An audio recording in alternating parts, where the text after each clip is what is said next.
Welcome to I Support Your Business show with your host and host Mithil, a pod made exclusively to share the journey of our fellow community members of I Support Your Business Indo-Canadian community to the world. The main aim of our community is to practice the power of giving, facilitate collaborations and partnerships, and help connect people on a global platform. As your host, being the president of the community currently, as well as the founder and chief content alchemist of VIH Tribe Content Lab, I help solopreneurs, artists, and coaches build their business online organically through content marketing. Today, we have a wonderful member from our community, none other than Jyoti Gandhi. Welcome, Jyoti, ma'am. So, hi. Yes, thank you, Mithil, for having me on this platform. I'm excited. Know you from a couple of years, and we keep journeying into new forays in our life. Thank you for having me. Absolutely, absolutely. So, Jyoti ji, I would like to request you to share your childhood with us so that we can start the journey from there. Okay. So, Mithil, we were born to very affluent parents. We were five siblings, and we went to the best schools of Mumbai. I was in a British school called Walsingham House School, where our principal was a British lady, and we had a lot of top of the line staff. And my brothers also went to Cathedral and John Connon High School, which is again one of the, where the a lot of the top, it is the most it was the most, and I suppose it is the most elite school in Mumbai. My father always had this vision that if you give education to the child, everything else can be stolen, money and jewelry and anything, but education which is into your brain can never be stolen. So his whole vision was to educate his kids as much as he could, and he put in his best. He said the three things that you should never compromise was on a good pair of specs, good pair of shoes, take the best doctor, lawyer, and have the best education that money has to offer, or you can offer. So we started from there. I was games captain, I was a sports captain, I was representing my school in athletics. The journey went on to colleging. I was a voracious reader to such an extent that one year I kept reading and didn't give my exams and flunked that year.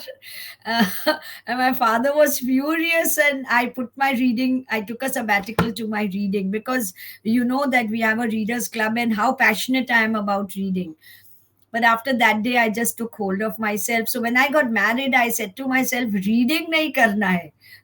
Reading karungi to I'll forget my husband, kids, in-laws. And so I said, Baba, I took a long sabbatical, but I kept collecting books. Even in my marriage, I took nothing except five big bags only containing books. So I told my husband that either you take me with my books, or you'll have to let go of me. So he took me with my books. I came with nothing but just a sari and five bags of books. And it is kudos to my in-laws to accept me 43 years back in this state. I am married for 43 years. So 43, 44 years back, to have that mindset that a person of substance is more important than all the money, jewelry, and clothes. So that is how I got married. And it was a love marriage. We were working together at the Taj Mahal Hotel, Burlington's. I was a dress designer, window displayer. I'm a paper sculpturist. I coordinated all that and made it work for the bosses over there. And yes, and then once I got married, life changed drastically. Like, it was a huge big change. So that is the next half of my life, but that was my childhood, a great childhood. To see some of the work that you have done during that journey. So, when I visited your place, I saw your craft, your newspaper articles, and so much. So, thank you for making me a part of that. Thank you so much. So, Thank you. Jyotiji, when and how did your professional journey started? Okay, so when I got married, my our family business was into textiles, and my husband hated this family business because nothing belongs to you. The whole business belongs to the entire family, joint family, and he wanted to step out something on his own. And since I'm married, I'm not a Gujarati. I'm married to a Gujarati. They said food is the most important for Gujaratis across the globe. So my brother said, if you want to do business, why don't you step into food? So with 10 rupees in hand, we started because I was in a British school. So what now is called a subway, we started that 42 years back, a kind of subway which had Thousand Island dressing, the tomatoes and cucumber slices, and that's how we started this journey 42 years back with just 10 rupees. We 10 rupees in hand, we went and got three rolls. We padded it with Thousand Island dressing, with salad leaf, vegetables, sold it in one shop, sold those three, came back the next day, made five rolls and then 10 rolls, till eventually we were making 500 rolls.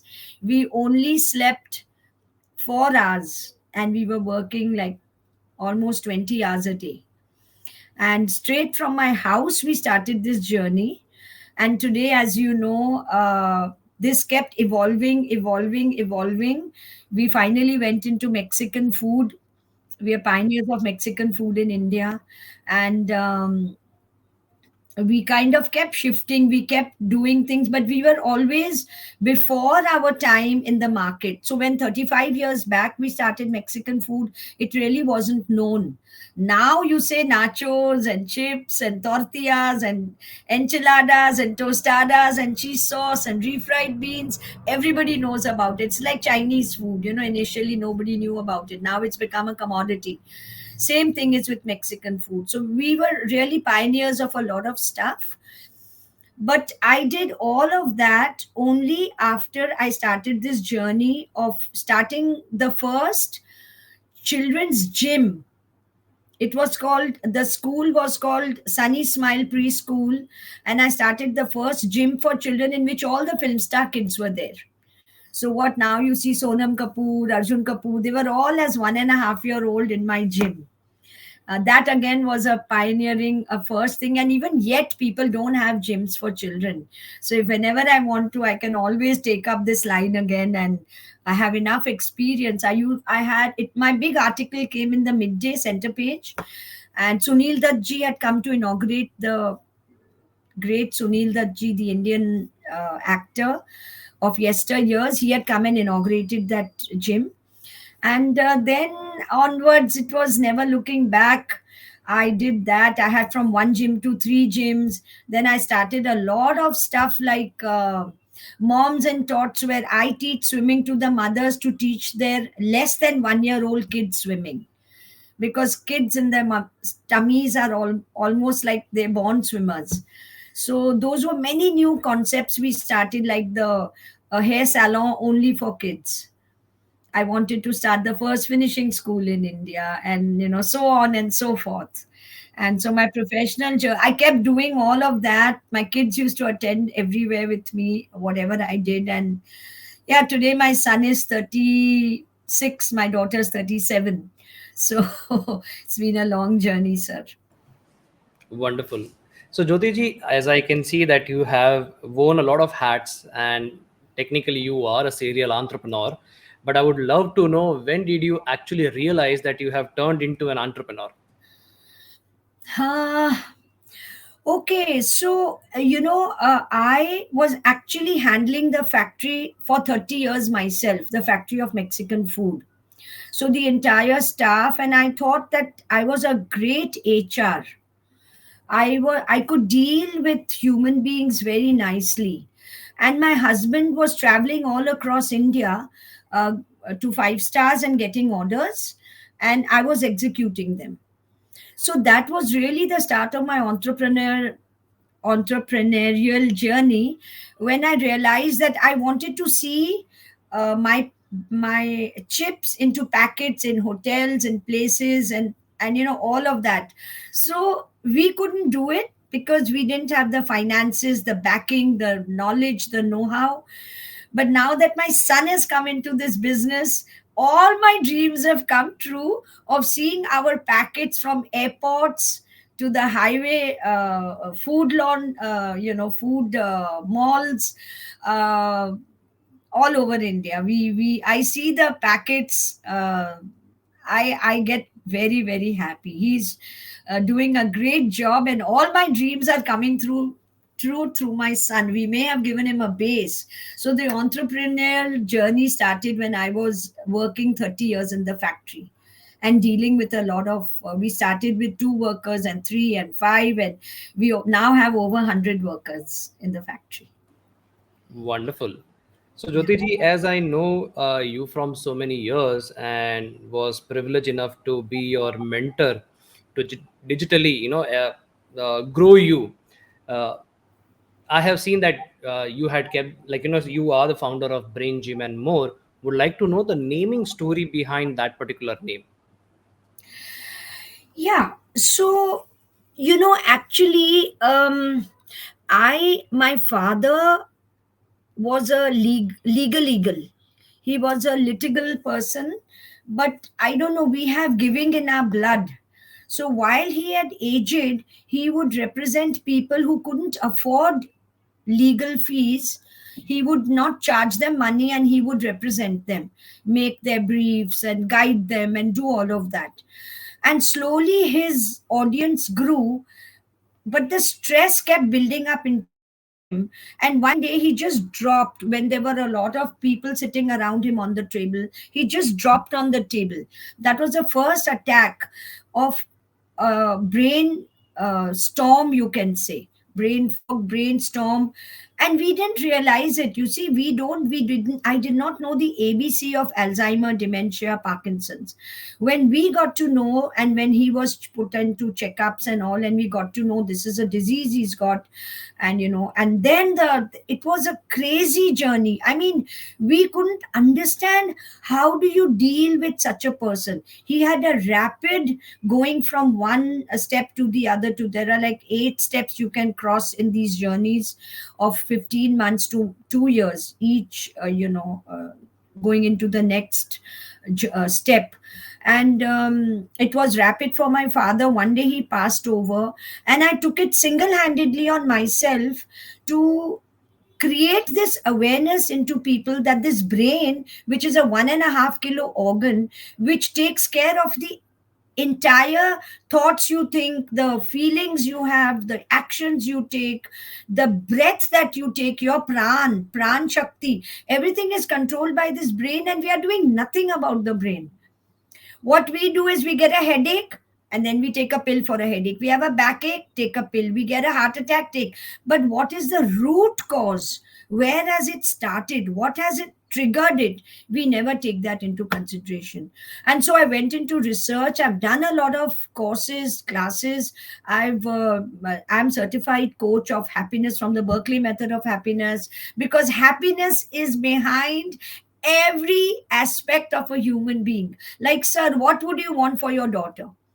You want her to be happy, right? All in all. Absolutely. What do Absolutely. you want for your wife? You want that she's going to be happy under all circumstances. And so, starting this journey with happiness, learning that happiness can be a learned art, I went into courses of brain health. And so, the teachers, they were from California, called Paul and Gail Dennisons from California. But their representative in India was, her name was Roshan Bahar. She was teaching us, she was our teacher.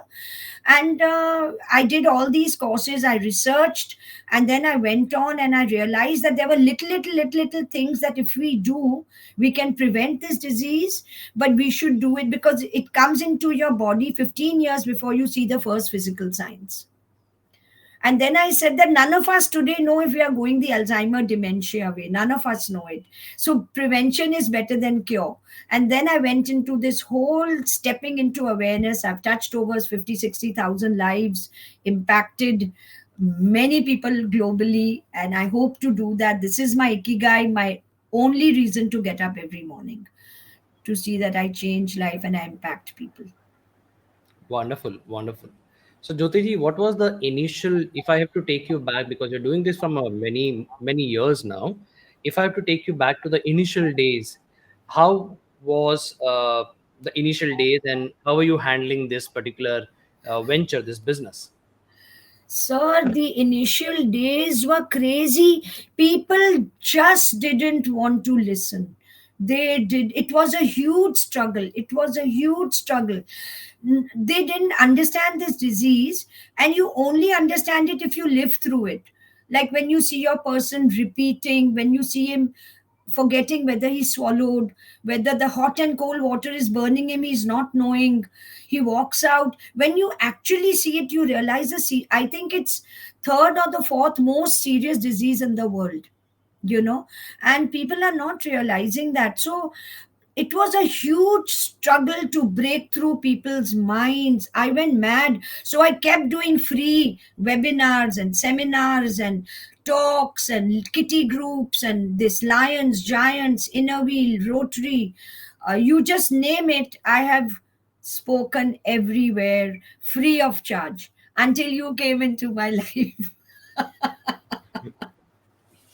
Thank you, Jyoti, ma'am. Yes. So, can you share? I want you to go and share the hiccups that happened during this whole process, as well as what were your key learnings. If we can divide this first the hiccups and then the key learnings. The hiccups were that people were not willing to listen. They didn't understand what they only knew the word forgetfulness and depression. हाँ वो depression में चला गया. Then they didn't want, the fight was against, is this a mental illness and is she a doctor, and do I have to treat her, I mean treat myself, is something wrong with me. So for me it was very nice that I was not a doctor, I don't have a doctorate, but I have a huge amount of research behind me. So they are fine कि हाँ ये doctor नहीं है हम जा सकते हैं. So the initial hiccup was कि do I have a mind problem. Once I could talk them over that, then they realized okay she's like me. And then when I spoke to them that my own father had it and that's how I'm in this line to help people help themselves, is that they understood. And then, of course, it gained popularity that every day there was somebody or the other inviting me to talk here, to talk there, to talk there, that I used to get tired. My 20 to 30,000 rupees a month was just going in my transportation. I was spending just to go and teach people free. So for me, it was like, ah, how am I going to do it? Because every Tom, Dick and Harry would say, नहीं इसको बुलाओ, इसकी बहुत ही बढ़िया है, इसके talk करो, ये हमको useful है, ये हमको होता ही है. This is what is happening to us. Yes, we are forgetting. Yes, I forgot why I've gone to the fridge. I've forgotten where I've put my keys or I've forgotten the name of this person. I've forgotten what I went down to buy to do a shopping. So when they realized that mine was really a key aspect of what they were going through, is that they started, agreeing, endorsing, and agreeing to pay me. Because then, after taking tuitions from you, I realized that it has no value. There needs to be energy exchange, and people will listen to you more and actually apply it more after they've paid for it. It's like a universal chakkar. So once I got into payment, I started with, in all this happened during COVID. I started with very minuscule fees, and I used to get a global audience of 160 people because everybody was on the computer, everybody became savvy, and people were saying, this is what I want, this is what I'm going through. And my course is very nicely devised by me, a lot of content. And so I think I have now gained popularity. I went into social media with, thanks to you, and then now there's no looking back. There is, and then of course I authored the book because people said आप सिखा तो लेते हो लेकिन हमको याद नहीं रहता है, give us something where we can take back home. And that is how this book Brain Veda is what I wrote in 4 languages so that people around the globe and around India can use it. I'm selling it at a no loss, no profit, just so that people can help themselves. It's a preventive. Wonderful. So that's really wonderful, Jyotiji, regarding your book. And I have gone through it. I was part of your book launch also, and Harbhajan Singh was also there with a lot of other members, and that was a grand success. And officially, we completed 1 year of book launch. So even that is fantastic. So Jyotiji, can Sir, you I have share? sold. I have sold 2 editions. Twice my book has got printed. Now the third edition, I yet have to print it. I've only got like 4, 5 copies of the English version, 2 copies of Marathi version, 5 copies of Gujarati, and yes, Hindi. I have a lot of copies. So I'm planning a book launch in Delhi now, so that at Wonderful, least some of my Hindi things can move off. That then I'll come wonderful. and meet you, Delhi and Rohtak. I'll come and see you. Thank you so much, Yeah. Jyotiji. So, can you share, based on your experience as an entrepreneur, 5 things that you feel an entrepreneur must have? Uh, he actually must have a clue of what is happening in the market around his uh, material, like whatever he's dealing in, whether it's food or whether it's whatever he's dealing in, he must know market around it. So the research has to be done with all the people who are doing similar things. That is one thing. So he has to be gregarious to do that. He must give to people what they want rather than what he wants to give to the people as per his circumstance. You see, I may want to give agarbatti and say, okay, let me make agarbatti. There's no agarbatti in the market. People may not want it. It may give them allergies. It may. So I feel that give people what they want rather than what you want to give them. So solve a problem, solve a need in the market. Another thing is always be humble, grateful, have gratitude for whatever it is that because of which you can start off any business, because you do need some kind of support. You people like us are rare. Okay, we got no support, so 10 rupees, we worked 20 hours a day, we were making 500 subways and selling them over. We work like we used to get up at 2 in the morning and cut tomatoes, cut cucumbers, grind chutney. We didn't even have a grinder. We were grinding on the stone, because when they said that they don't want Thousand Island dressing, which was very Western, they said we want chutney, like a chutney sandwich. So we had to make chutney. Thousand Island dressing was very nice, easy for me. I had this recipe which I could follow very easily, which was just mixing. But this was grinding on the stone. And the first thing that we got to, two or 400 or 500, we bought a small grinding machine just so that we didn't have to grind it. So with that, we started this. It is a huge journey, so no doubt about it. So sorry, what was the question? Sorry, I digressed too much. Sorry. So, the question was, what are the 5 things that you feel an Yeah, entrepreneur must have? yeah. So know his competition.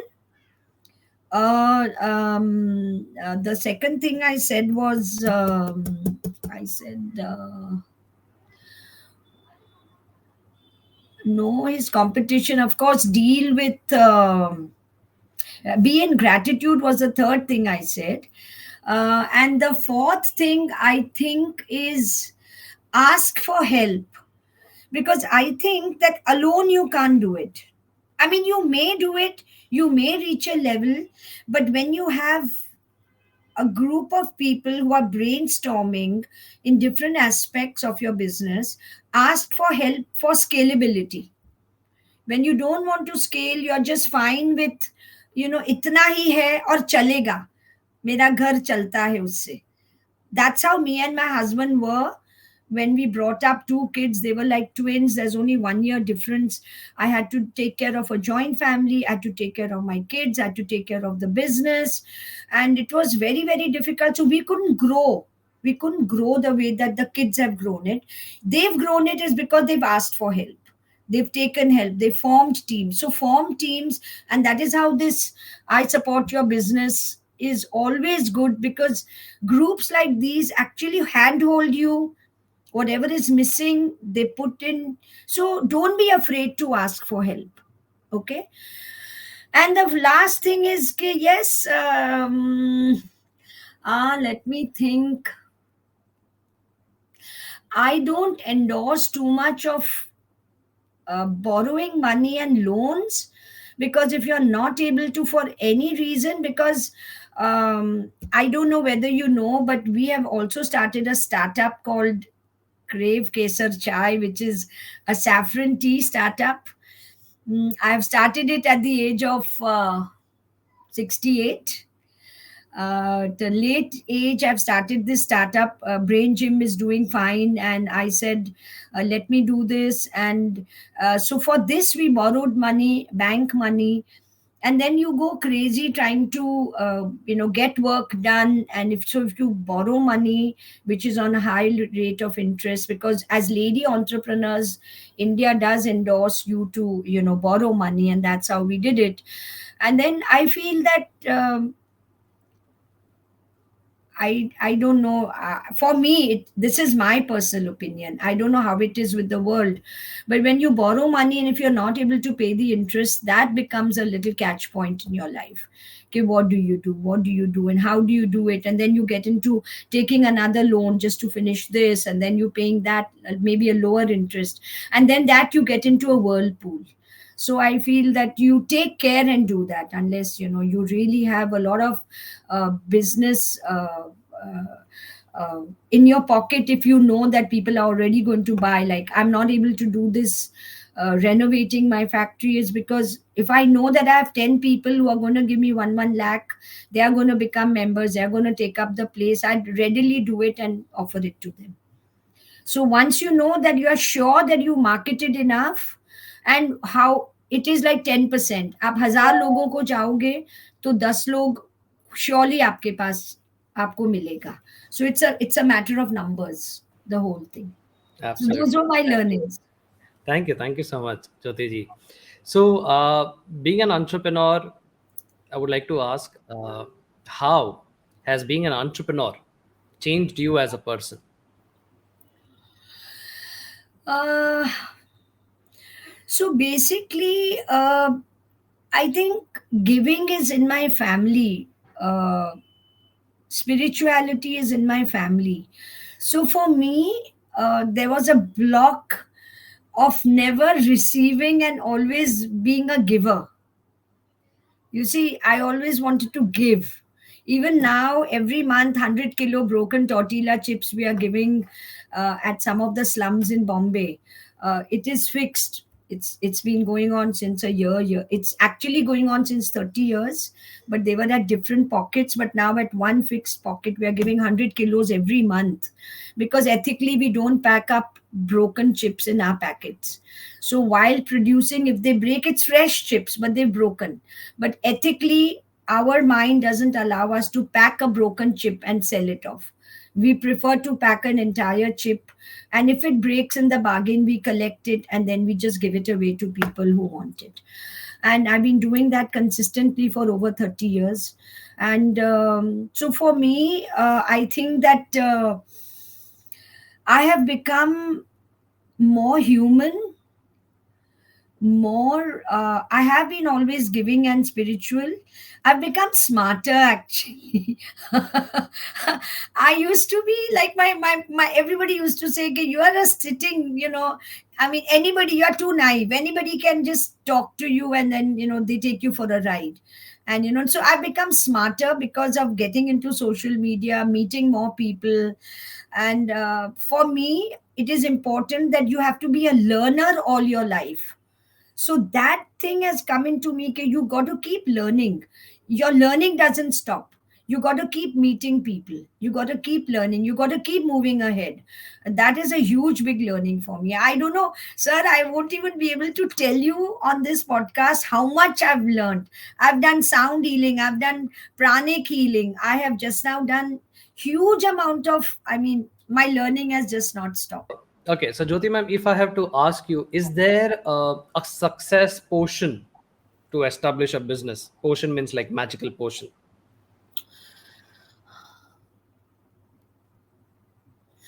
I think, sir, in my hiccups and in my learnings, I have expressed that.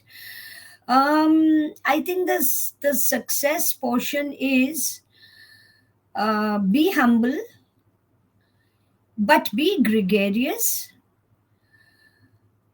And I think you should incorporate a skill. You can't just think that acha main kuch bhi kar lunga. It's not like that.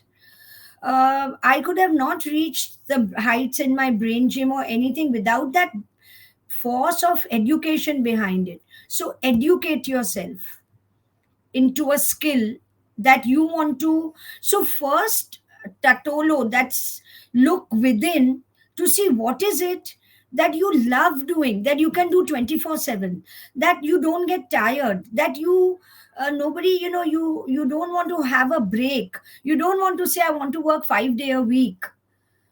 If you love something and that love becomes that hobby, or love becomes your passion for work, there's nothing more than that. Also look into what is your purpose of life, because all of us are born to have a purpose. So if you can understand your purpose, your love, your passion, coordinate the whole thing and make that into a nice portion, magical portion, and then rely on the universe to give you what you want to. So take care of your energies, because you will attract people. I am also a trainer in personal energy management, so I can say whatever you, if you keep your energy high, you attract people of the same energy, and if you keep your energy low, you attract people of similar energy. So yes, things will happen. Yes, there will be downfalls. Yes, but then that King Arthur's, that spider story where he broke it 12 times, and the 13th time, when the spider yet made its web, he went and fought the war and won it. So never give up. Never give up. Whatever it is, this too shall pass should be your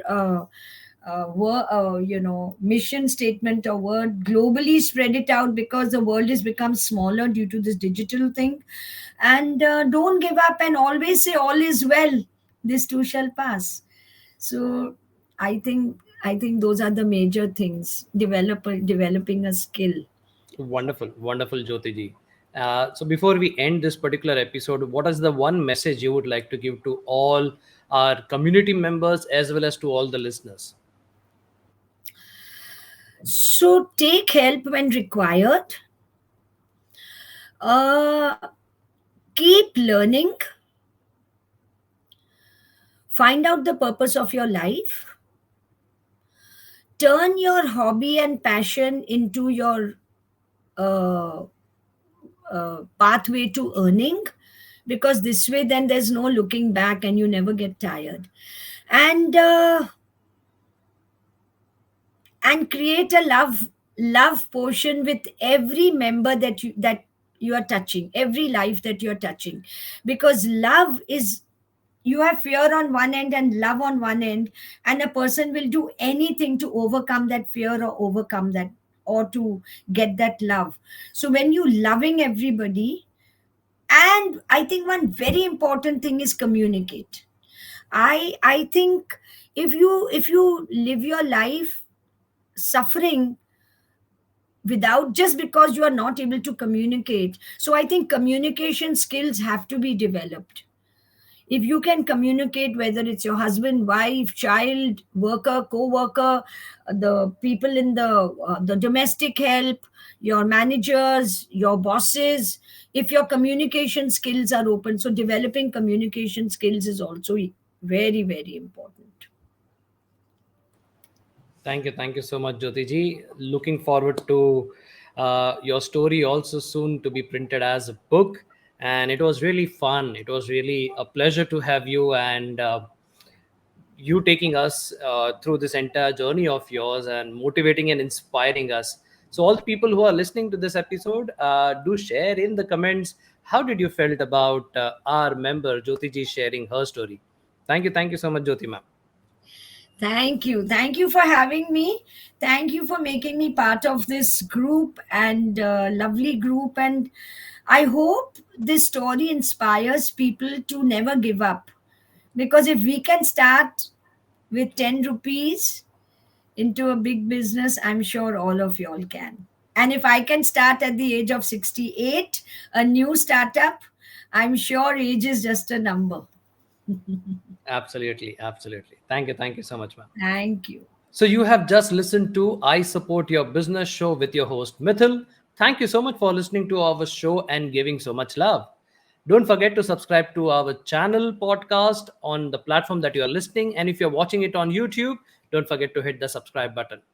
This is Mithil signing off at the moment. Until next time, see you soon with another guest that is our member of our community and their exciting stories. But until then, keep rocking, stay safe, and don't forget to keep creating content.